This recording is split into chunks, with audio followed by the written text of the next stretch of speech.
Bueno, en la clase anterior sobre el estudio del spin electrónico hemos tratado de evidenciar algunos experimentos en donde se considera pues, la aparición de este momento angular que es el spin.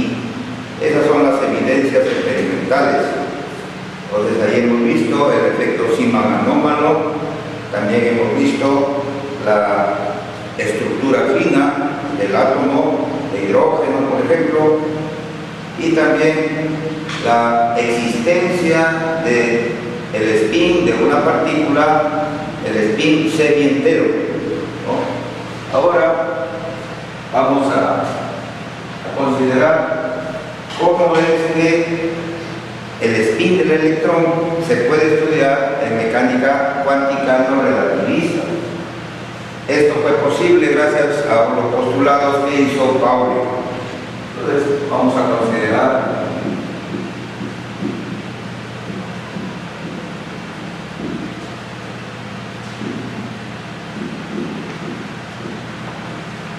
los postulados de Pauli. Pauli establece unos postulados entonces que van a permitir estudiar al spin electrónico mediante la mecánica cuántica no relativista,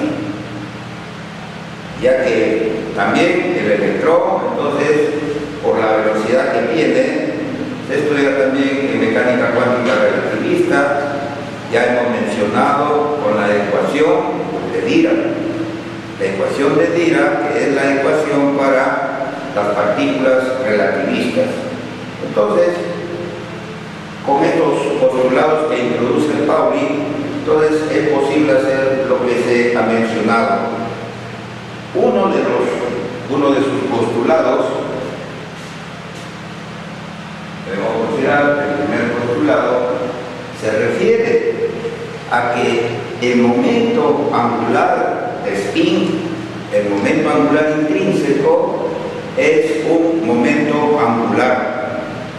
Ya lo hemos señalado anteriormente que cuando uno considera la suma de dos momentos en la partícula, por ejemplo, del electrón, en donde tenemos el momento angular orbital y tenemos el momento angular de spin, entonces el momento angular total J, que lo hemos indicado así,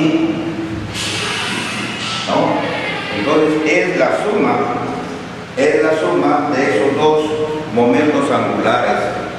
Entonces vean ustedes, L, que es el momento angular orbital que se ha estudiado anteriormente, es un momento angular. Entonces Pauli considera que el spin también es un momento angular.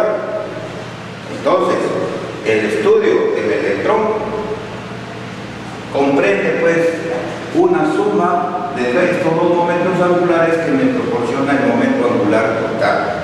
Entonces, considerado así el momento angular de spin como un momento angular, entonces se puede satisfacer esa expresión. Por lo tanto, vamos a decir de que, por ejemplo, las relaciones de conmutación que se dan para L, para el momento angular orbital, las relaciones de conmutación también van a servir para expresar las relaciones de conmutación del momento angular de spin. Quiero decir lo siguiente, por ejemplo. Si nosotros solamente nos referimos al momento angular orbital, y lo denotamos por L, por ejemplo, ahí existen unas relaciones de conmutación que puede ser entre sus componentes o puede ser con el cuadrado de su módulo.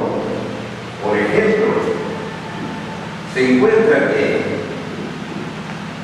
el conmutador entre las componentes del momento angular orbital, Lx y Ly, por decir, tomo esas dos componentes del momento angular orbital, esto se demuestra de acuerdo a la definición que tiene el momento angular que este conmutador es igual a IH barra LZ.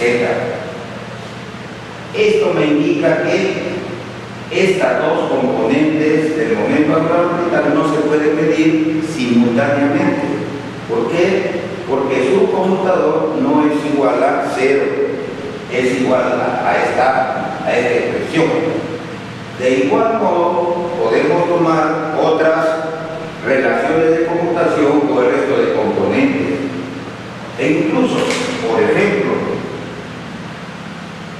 ¿qué pasa si yo tomo el conmutador entre L cuadrado, que es el módulo del momento angular, o el cuadrado del módulo del momento angular, con LZ, con la componente Z?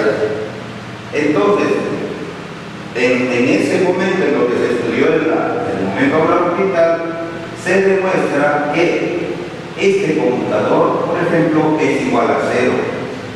Entonces, eso me indica que el cuadrado del módulo del momento angular orbital con su componente conmutan. Eso significa que se pueden medir simultáneamente. Entonces, L es el momento angular orbital. Ahora, si trabajamos solamente con el spin del electrón, entonces, Pauli, ¿qué indica? Pauli indica que este momento angular de spin es también un momento angular. Es un momento angular. Por lo tanto, debe cumplir también estas relaciones de conmutación, como se pueden verificar después cuando demos la definición de este. Entonces, vean ustedes, yo puedo tener el conmutador entre la componente X del spin y la componente Y. Entonces, vean ustedes, teniendo en cuenta lo anterior, ¿a qué será igual sin conocer todavía la definición del spin en términos de las matrices de Pauli que vamos a ver después? Entonces, por comparación, yo veo pues que tengo el X y el Y es igual. Aquí es parecido, ya que Pauli me dice que ese es un momento angular, entonces esto inmediatamente como que es así. Y las otras relaciones en el orden cíclico. Quiero decir, SY con SZ igual IH barra. ¿Quién falta aquí? Ese es el SX. Eso es en orden cíclico. Y también aquí SZ con SX. También igual a IH barra SY.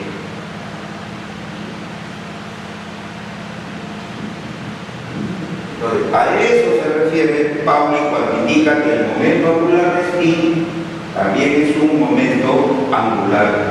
¿Por qué? Porque se demuestra que estas relaciones de conmutación son válidas. Entonces, ya sabemos qué significa esto por capítulos anteriores, de que también acá nos indica que dos componentes del momento angular de spin no conmutan porque no es igual a 0. O también otra relación de conmutación que podemos tomar también es el cuadrado del módulo del spin, ese cuadrado, con una de sus componentes igual. Y comparando con lo que ya se tiene para el momento angular orbital, entonces esto inmediatamente digo que es igual a 0. Eso lo comprobaremos después. Y lo mismo existe para las otras componentes con el cuadrado del módulo de S. Es decir, tendré también ese cuadrado, por ejemplo, con SY. Tendré el conmutador de ese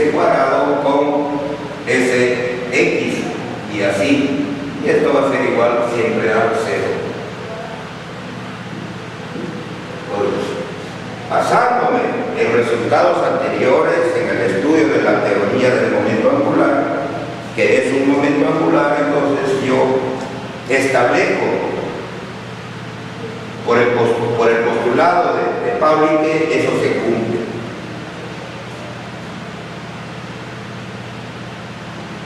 Un segundo postulado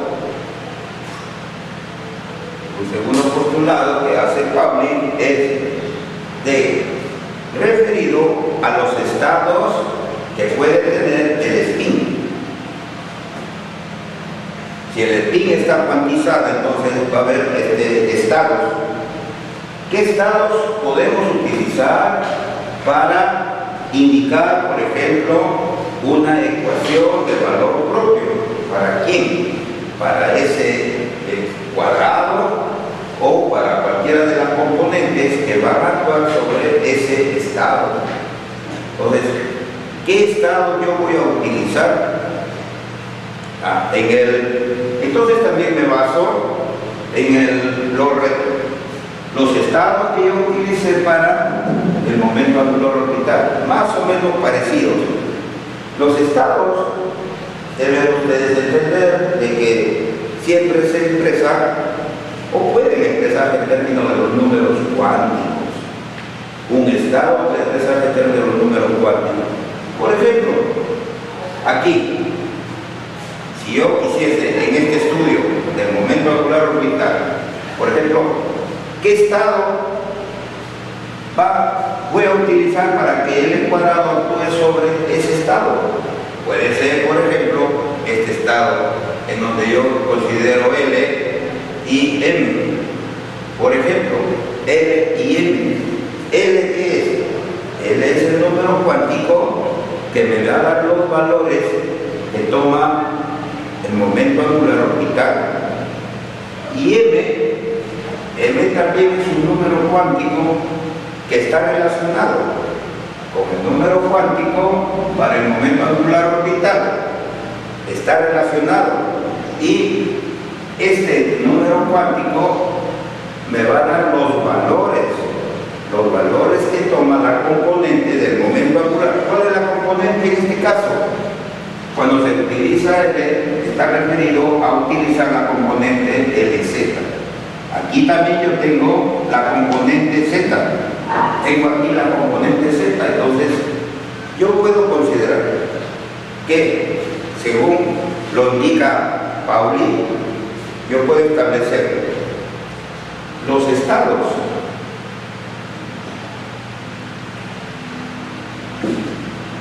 sobre los cuales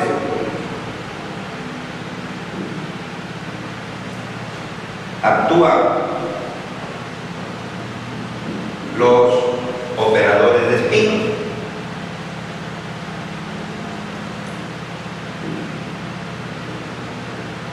Los operadores de spin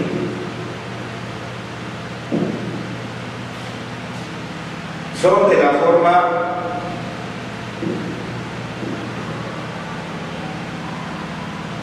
forma por ejemplo, acostumbramos a expresar estos estados en la notación de Dirac.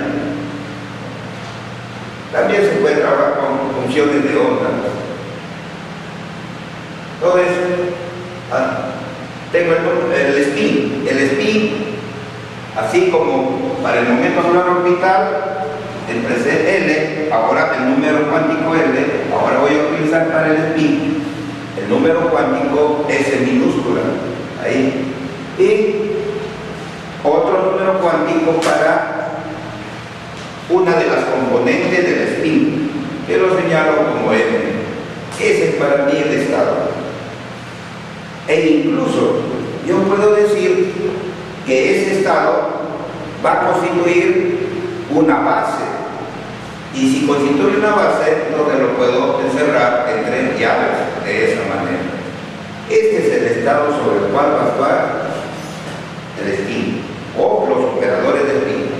¿Quiénes son los operadores del spin?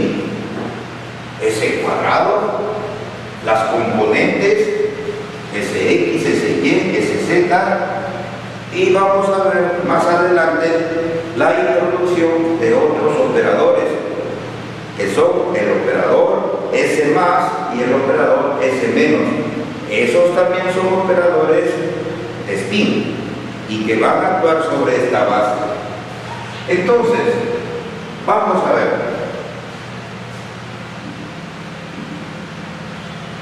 cuál será el efecto de que el cuadrado del módulo del spin actúe sobre esta base. Quiero decir lo siguiente: acá tengo ese cuadrado que actúa sobre esta base, Sm.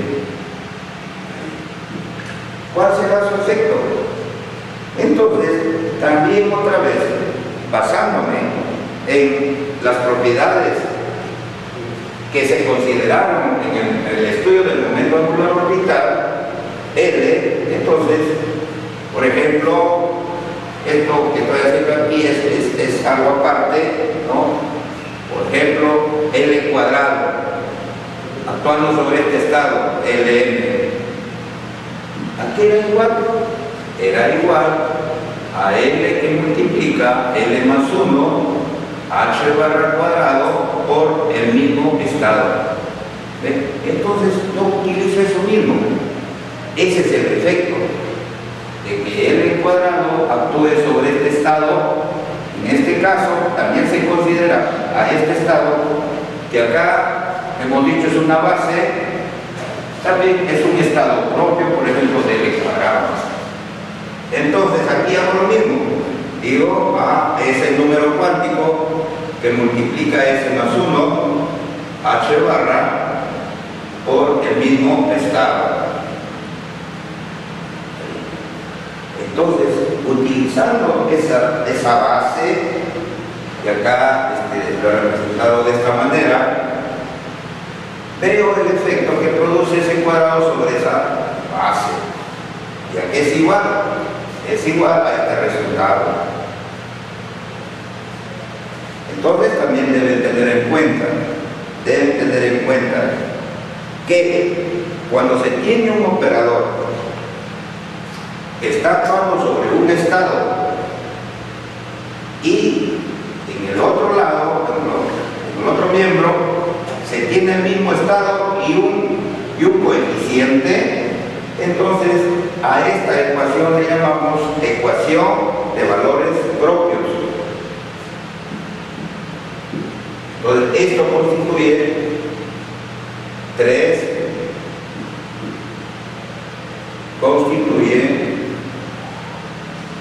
una ecuación de valores propios. Y no olvidar que esta representación así me indica una base. Pueden agregarle aquí algo e indicar que eso es una base. Entonces, esta ecuación constituye una ecuación de valores propios. ¿Por qué constituye una ecuación de valores propios? Como ya se ha mencionado también en capítulos anteriores, estos ya es una ecuación de valores propios. ¿Por qué? ¿Qué voy a obtener cuando resuelvo esta ecuación de valores propios? En primer lugar, voy a obtener los valores propios del operador. Los valores propios del operador. En una forma general, yo puedo decir, por ejemplo, tengo un operador, vamos a decir A. Ese es un operador. No sé si es vectorial o es solamente escalar. Y que está actuando sobre un vector de estado. ¿Qué produce? ¿Cuál es el efecto? El efecto es de producir unos valores propios por el mismo vector de escala. O si no, también podemos indicar, cuando un operador actúa sobre un estado, eso es en notación de Dirac, pero también podemos trabajar en notación de Schrödinger con funciones de onda. Con funciones de onda, entonces también, ¿qué se tiene ahí? Cuando un operador actúa sobre una función función de onda, lo que se obtiene es otra función de onda. Cuando un operador actúa sobre un vector de estado, ¿qué es lo que se obtiene? Otro vector de estado. Si yo hiciese, entonces yo puedo denotar esto así. Por ejemplo, el get phi. Ahí. La operadora actuando sobre el get phi. ¿Qué me produce? Un valor propio del operador por el mismo estado. Todo eso yo lo puedo considerar como otro vector de estado. Entonces se cumple que cuando un operador actúa sobre un vector de estado, produce otro vector de estado. Según este resultado, ¿qué podría decir de este nuevo vector de estado? Este nuevo vector de estado es simplemente proporcional, este es el factor de proporcionalidad, al vector de estado inicial, ¿no? Este es otro vector de estado porque tiene otra simbología. Este vector de estado resultante es proporcional al vector de estado inicial. Entonces, eso es hablando en forma general. Entonces, ¿qué se dijo? Este es el operador. Y este A minúscula lo puedo considerar como sus vectores, sus valores propios, ¿no? Sus valores propios. Que si lo mencionamos con sus índices, por ejemplo, al vector de estado, como acá lo hemos expresado en términos de números cuánticos, entonces aquí este A puede tener un subíndice. Y eso me va a indicar que hay muchos valores propios que puede tomar este operador cuando se miden. Y esos valores propios se obtienen de resolver esta ecuación de valores propios. Y también puedo yo determinar los vectores de estado. Los vectores de estado resolviendo esta ecuación de valores propios. Bien, entonces eso es lo que tengo aquí. Vean ustedes, el operador, la base que he considerado, o sea, un vector de estado, me produce aquí un valor propio del operador y el mismo estado. Entonces, esa es una ecuación de valores propios. Entonces, según 3,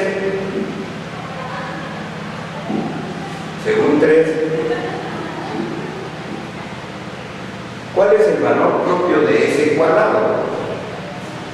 Comparando. ¿Cuál es el valor propio de ese cuadrado? Entonces ahí vemos, ¿no? El valor propio de ese cuadrado es igual a este coeficiente, ¿no? S más 1 H barra N. Entonces, ¿quién me da los valores propios de ese cuadrado? Me los da S, el número cuántico S, que ya vamos a ver que para el electrón, este spin, número cuántico, es un medio. Ya lo hemos mencionado en la clase anterior, pero pues vamos a dar esos valores. Bien, entonces, aquí veo, también deben ya entender ustedes, porque ya eso lo han visto, de que cuando se tiene el vector de estado,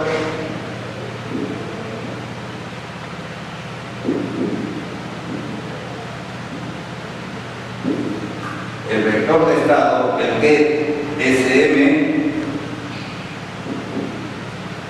indica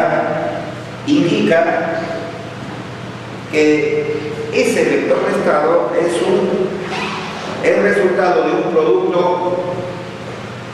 un producto vectorial de vectores de estado. Es decir, este vector de estado que yo lo estoy utilizando como base, también lo puedo escribir así: ese producto vectorial de vectores de estado por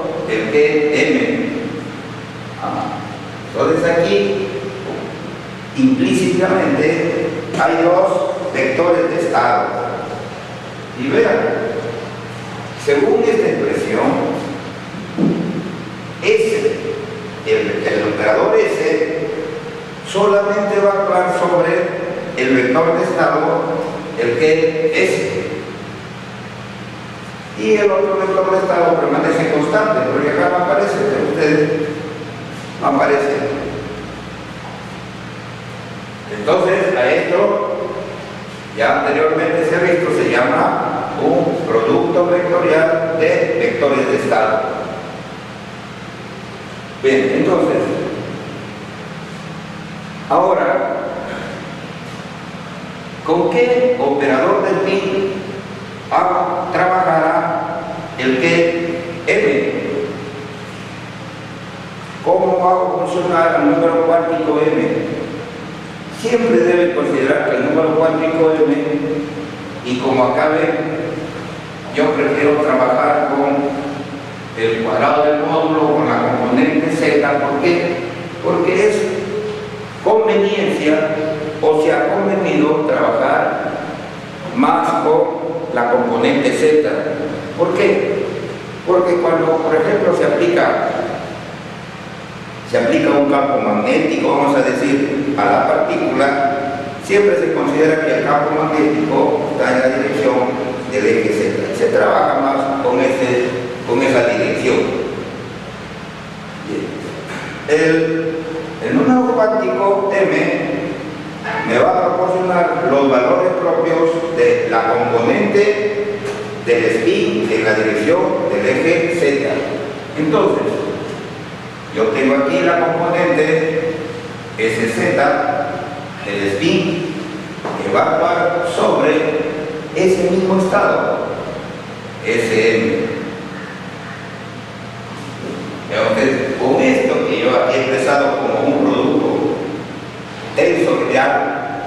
producto tensorial de vectores de estado, yo también puedo indicar así, SZ, que va a actuar sobre el S,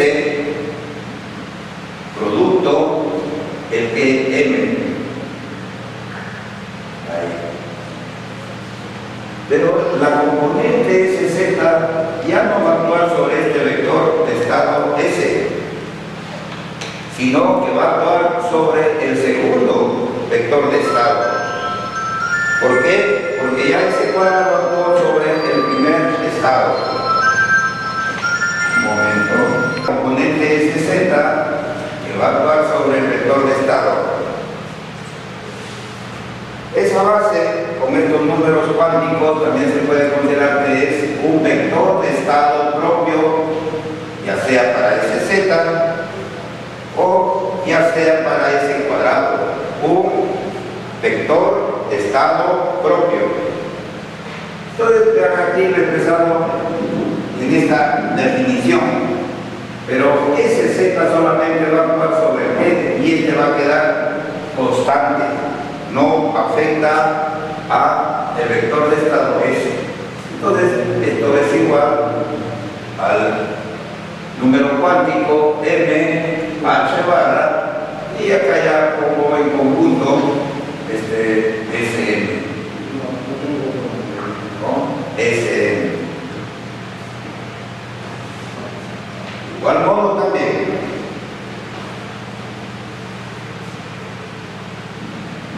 estos son los valores propios para ese cuadrado. Esto constituye una ecuación de valores propios para SZ.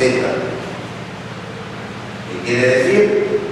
Que voy a encontrar un conjunto de valores propios para SZ, que está dado de esta manera. Y también vectores de estado, los vectores de estado propios para esos operadores. Porque yo no sé todavía qué valores toman. No especifico todavía el spin, el vector de estado del spin. Simplemente lo menciono así. Entonces aquí, el valor propio